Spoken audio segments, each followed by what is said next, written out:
Welcome back, folks, to the Mailwright Show. This is episode 157. It's going to be another discussion between me and my co-host, Robert Newman. We're going to delve, it's basically going to be part two of our conversation around SEO, search engine optimization. Robert, I'm going to just hand it over to you. Where do you want to go with this conversation, Robert? Actually, yesterday we talked a little bit about content development, but before we dive in any more into SEO, there's actually something that I really do want to talk about a lot, which is what should you have happening before you tackle SEO? Okay, so search engine optimization is a long-term endeavor, John. It takes a while. So if you're going to be successful at it, whether you hire somebody like me or you go and you decide to be a blogger, attempt it. It is incredibly likely and reasonable to say it's going to be 6 months to a year before you generate any leads off your search engine optimization efforts. And that is a conservative estimate, not an aggressive estimate. So what should you have in place before you tackle SEO? So I'm going to tick off a few things. Number one, you should probably have been in real estate for a couple of years unless you have previous ownership experience. And then number two, you should have a pre-existing lead generation system in place already. SEO is a great replacement for existing digital marketing expenditures that you want to lessen or increase the value of the dollars that you're spending. But if you don't have any digital marketing in place, you need something to be creating consistent revenue for you before you tackle search engine optimization, in my opinion. This is all just my opinion. And then last but not least, you should have a very strong passion and opinion about your real estate career. If you're a maybe as to whether or not you're going to be in real estate for the next 3 to 5 years, you should not be considering search engine optimization and owning your own website. That's negligible. So I just want to throw those things out there because we talk about this stuff all the time and we put advice out there saying, like, I feel like sometimes we sound like, oh, everybody should be doing this. And it's not true. Not everybody should be doing it. There are a huge amount of real estate professionals that probably shouldn't be doing SEO. But let's just say for a moment that you qualify in every category that I just said. That you're going to be in real estate, you do have some sort of lead generation in place, and now you want to take your marketing to the next level. At that point, yes, I am resoundingly, evangelically here to say the next step is search engine optimization. And now, as we started to talk about yesterday, what does that entail? Well, first things first, it doesn't make sense to build amazing content unless you own the website, something you and I have almost beaten the drum into the ground with. But I do want to say this in a different way for our audience today. I want to say it in a slightly different way. This is an analogy that, quite frankly, I use on the phone all the time, and it works very well for real estate. So when you've got a client that is building a home to move their family into, and their intention is to raise 2 small children from middle school to high school, and then their financial plan says that they're going to move out of that house at some point, your advice to them as a real estate investor and a real estate professional is going to be buy a home, make as many improvements on it as you possibly can, build up the value of the home, and let the market value do the rest for you. SEO is completely and totally identical to the scenario I just said.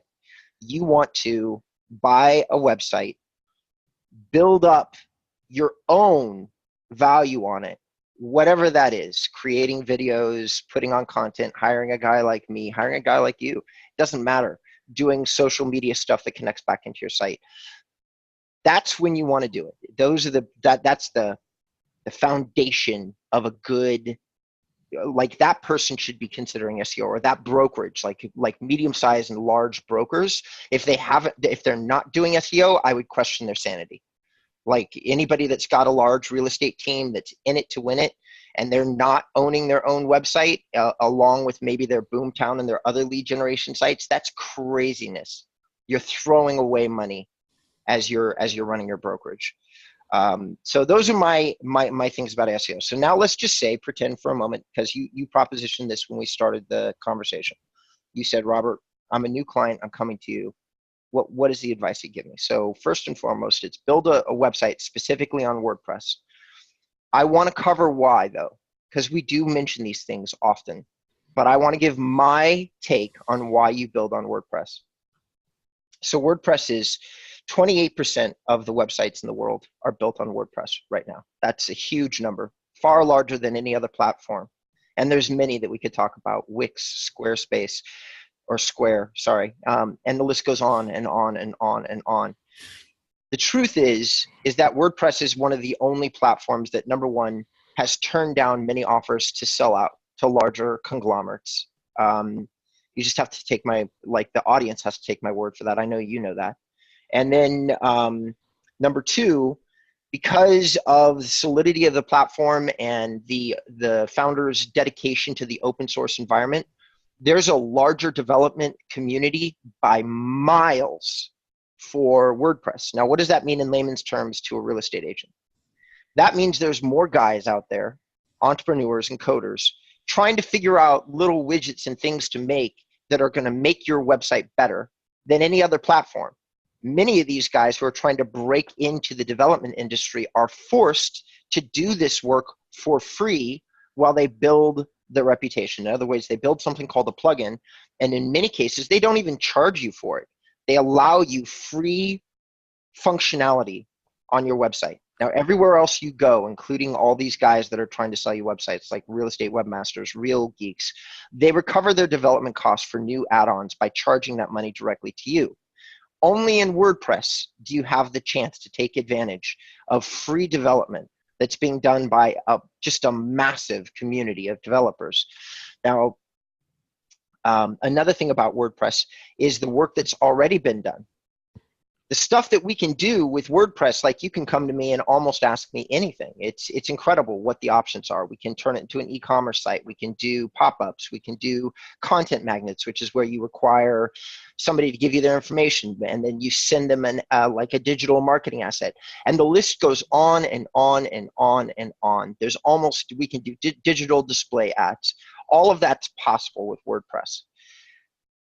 That is the only platform that has that much functionality. Now, most of the real estate world will not need everything that I've just described. As a matter of fact, the vast majority won't need a single element of it.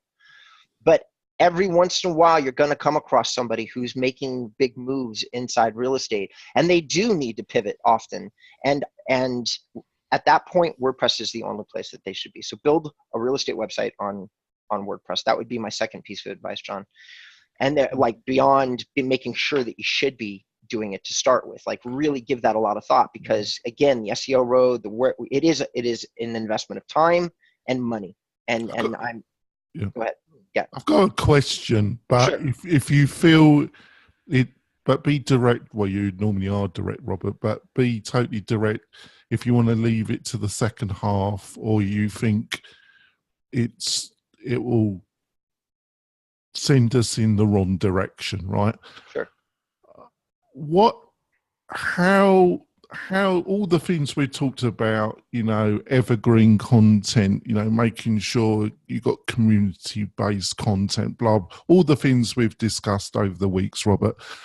When it comes to a real estate website, how important is search? How important is having your MLS data on that website, utilizing IDX, and how important is the quality of search around that connected to the success of a particular website? Well, that is a somewhat tricky question, because the answer is subjective. Is it an answer that you want to answer in the first now, or do you want to leave it to the second part of the show, Robert? Well, I do. Well, we can answer it in the second part of the show, but I want to break format for those people that are watching on video, and I'd want to show a good search experience. For those people listening to the show, you can go to Phoenix Condomania. And I'm just going to look it up on my own screen here, make sure that I've got. We do show this on our YouTube channel, folks, and on the MailRight website. So if you want to see this, go to either of those, and that will be. I'll make sure it's in the show notes and that. So Phoenix Condominium is actually a website that's been developed, or the information that I've been given is that this website has been developed by a couple of Google engineers. You need to share. You need to share your screen with us, Robert. Okay, hold on. Let's share screen, and let's go to this. There we go. Can you see it? Yeah. Okay. So this site is developed by a couple of Google engineers, and here's what I find fascinating about it. The people that developed this site have made what's called a custom IDX feed. They've made their own. But instead of complicating the feed or trying to provide all the data that like Truly and Zillow did, they simplified the feed, and they just simply did a whole bunch of what I would refer to as quick searches, condos, city, area. They took away all the graphics, all of them. There's nothing pretty about this site at all. And they turned this site basically into a data portal site. And again, the reports that I have say that this site has an amazing conversion rate. In other words, we're looking at a site that feeds probably 20 salespeople leads, which means they're generating hundreds of leads off this site, which is what I think that many people want in terms of real estate. But I think the more important thing that says, I think it says that people are overwhelmed with the search experiences that we've been trying to build for them for years. I think the simplicity of a simple thing that's nothing but menus and lists and then listings, I think that a lot of sites used to look like this, and I don't think very many do anymore. And I think that the simplicity of the site is refreshing to the people using the site, and I think that they respond to it. I think they trust the site because the information is easy to find. And back in the day, because this type of visuals or these graphics were so outdated, you wouldn't be seeing a site like this provide a big return. The site probably gets about 10,000 people to it, and it's doing a 3% conversion rate at least. So that means that 3% of the visitors convert to leads. It's an amazing example of something that's working right now today. And what's more, it's working so well that these brokers have had a chance to build sites like this all over the country. And it's exactly the same site. There's nothing different about it. It's the same template, every single area, 100% the same, with the same results. Can you repeat the URL again? Sure. There's 20 of them, but the one that I was using, that I started with, which is the home site, is Phoenix Condominium. Right. And then the one we're looking at right now is Austin Condominium. And to kind of recap before we go for our break, Robert, is that you're saying that when it comes to search, is that your feeling is a lot of people are overcomplicating it, and it's become, design is important, but there's a balance between usability and design considerations, and you think that maybe it's swung too much on the side of design and the actual look rather than functionality. Would that be fair, Robert? That would be fair. And I think that so another thing, and let's go on the break because I want to add something to this. Yeah, we need to go for a break, folks, and when we come back, we'll be delving more into this. Be back in a few moments, folks.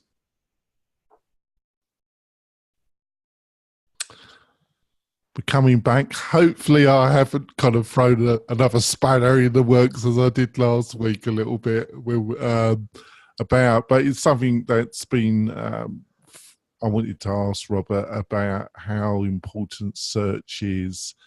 Obviously you're a real estate agent. When people come to your website, they will expect, to be able to find houses or see the latest what's on the market at the present moment. The another thing around this, and tell me if I'm kind of guiding this, but it's another thing that's I wanted to ask you, Robert, you know, you get a lot of these kind of in the can website solutions, and you do one search and then you've got to give them some information. You've got to give them your email address, or you got to click a button and it uses your Facebook details or your Google details to be able. So basically, they've got a gate on the search. You know, you get one free search, and then if you want to use the agent's website, and they use that to gather leads.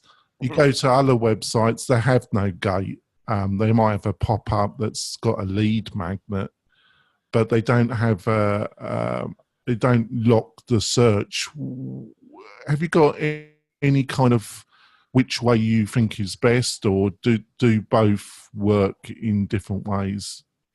Well, they both work in different ways, but first I'm going to circle back around and continue on the train of conversation that we had before the break. And the final thought that I have is this: you're asking. That's Robert being very nice and saying that I'm going off topic. Right, there we go, Robert. Off you go.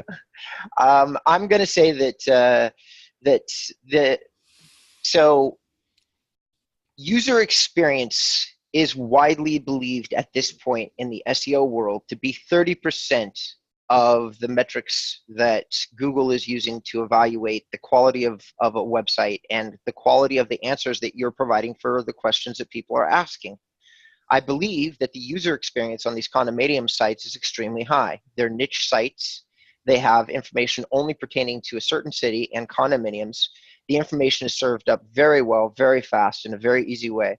I think the site is 10 times better if you're looking for condos over houses. And I think that's why this particular vertical of site is so successful. So quality of search in some circumstances is extraordinarily important.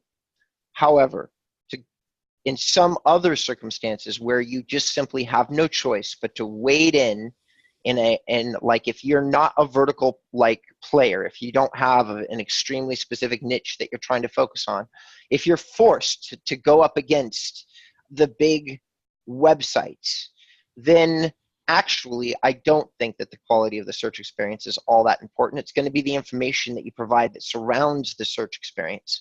So it really just depends. You have two separate circumstances, one in which search experience would be very important, and another in which your information experience is going to be very important. So that's my answer to the first part of our question. Now, the answer to the second one, which you just asked, do I feel like Gateway works or doesn't it work? Well, this site right here is not using a gateway. No. They are just allowing you to request information. Most of the time, we don't have that luxury. Most of the time inside real estate search on most of my clients' websites, I do have to request that users register with the site. If you don't want to, for those that are watching this on the MailRight site or YouTube channel, do you want to show one of your websites? Sure. I'll show them. I'll show. Let's see here. Actually, I was about ready to show one of my older ones. Might as well do one of my slightly newer ones. No, I don't want to do this one. See, now you've got me like in creative quandaries, because then it becomes, I've built like 30 sites recently, and it becomes, which one do I want to show? But anyway, here's a standard one. It's in Oklahoma. We got the map on the homepage, but here's what's really important. We've got gateway requests early on in the search process, which is what we're talking about. The reason that we have them early on in the process, bang, that's a gateway, is because this particular customer was using the site for PPC. And if you're going to use the site for PPC, your gateway needs to be. Can you just quickly explain to the listeners and viewers what PCC is? PPC is a pay per click. It's a type of Google advertising, and we're going to drive somebody to a landing page. It's paid advertising. Paid advertising, correct. They're using money to get traffic to their website, folks, and then, like I say, if you want to do searches on the website, there's a gateway that gets information from you. Right. Sorry, go ahead. And Robert's going through, is this like he's got like educate, it's a very nice layout actually. If you go to the Mailrite website with all the show notes, you'll be able to see this, folks. And it's a really nice, it's got local areas, it gives you local information, and yeah, it's really nice. A lot of work though. But here's the thing that I want to point out. And thank you, John. I really appreciate that. I am never happy with my own products. Very similar to anybody that's building anything that has like an artistic mindset. We're in the process of improving them. But it's a good site. It's clean. It will load fast. It does all the things it's supposed to do. It is starting to rank in. Well, you've just touched something that's been discussed. There's an article, and I forgot where the article is, unfortunately. It'll be in the show notes, right? There's in the web development world, folks, there was an article that's caused a lot of discussion that went up a couple of weeks ago. And it just said, internet speed, your smartphone has got a lot quicker. The internet and your laptop, your desktop, it's all quick. And if you go to a lot of websites, it's like going to treacle. They're dead slow. And that's because you got a lot more, you got video, you got pop-ups, you got all sorts of stuff, tracking code on the website, just a load of stuff on a lot of websites. And basically the user experience is very frustrating, because they're dead slow. They're definitely dead slow on mobile. This article has caused a lot of discussion. Would you agree with that? The actual user experience on a lot of websites and on a lot of real estate websites, when it comes to speed, isn't satisfactory, is it? I do agree. What we should do, John, is one of our internal shows, because what you've just touched on is a vast topic. Yeah, so Google is doing mobile first SEO now, which just means that they consider a site they look at the mobile experience before they look at the experience on desktops, because more traffic is using the web on mobile devices than not. And so Google, because they're a good technology company, simply switched over to saying, what is the search experience on the mobile phone first? Which means that if you have a slow site or a big site or a site that doesn't translate well, you're hurting your search engine optimization.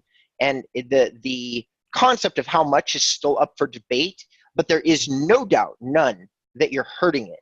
And then one of the things that Google has done is released AMP pages, which I use for my clients, which is accelerated mobile pages, which is just they ask your permission to create a saved version of a page that they serve up only on mobile devices, called an AMP page. If you give it, in theory, these pages get served up. The only thing, I want to close this chapter and save it for an entire show, but here's what I want to lead with. When I did this, the data that I was being given from Google is they said, oh, this should affect 2% of your search. So really, it's just like, I was thinking to myself, oh, this is just for technophiles, but I'm going to do it anyway. So I did it on my site, and I've discovered that my AMP pages are now accounting for close to 30% of my mobile traffic. So the number that Google gave was wildly inaccurate, wildly inaccurate. So AMP pages can affect your mobile search a lot, which probably affects your SEO as a whole. But so, as a broad tip, I'll see if you agree with this before we wrap up the show, is that clients, people in general, tend to get obsessed with the desktop, how it looks on a desktop. That's how, when you build a site and the client sees it the first time, they tend to see it on the desktop, and they want that move, they want that slight change, blah blah blah. They really shouldn't care. It's really fundamental. Well, not have some care, but what I really mean in my rough way is you want to look at it on your mobile device and really concentrate on how it works on a mobile device, because a lot of the people that come to your website as a real estate agent are going to be using mobile. Would you agree with that, Robert? I would agree. I would. Yes. and you don't need, just to wrap up, Robert, obviously, I don't know, are most of your sites that you're doing with clients now, are they HTTPS now? Because you obviously, All of them. all of All of them. them. That's another thing. That's a tip if you're running your website yourself, folks, or you got one of these platforms. Is that Google recently, if you're using Chrome, there's HT at the beginning of your URL address to your website. It will normally be HTTP. There's what is called secure socket layer certificate, and that turns the address to HTTPS. And you know, when you go to e-commerce websites, you normally see that little green lock, folks. That means that when you order something, you put your credit card details in. It's all been transferred. It's been encrypted and sent over the internet securely. Well, Google wants all data to be secure. It stops spammer sites. Makes it much harder for spoof websites to some extent. So in July, if you go to Chrome and your website isn't HTTPS, it comes up with a little warning in the URL bar, and you think, why bother, really? But in October, the warning is going to be a lot more ugly. It's basically going to be in the whole browser window, and it's going to basically say that your website is not secure. And Google's going to advise people not to go to your website. So you really need to get this sorted out in the next couple of months. Would you agree with that, Robert? I would.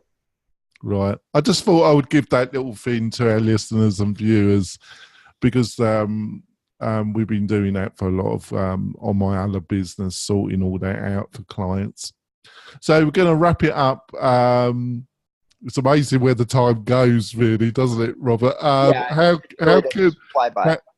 can people get hold of you and learn more about what you're up to, Robert? If any of my listeners really do pay attention to this part of the show, guys, I post this content that we're doing in the university section of my website.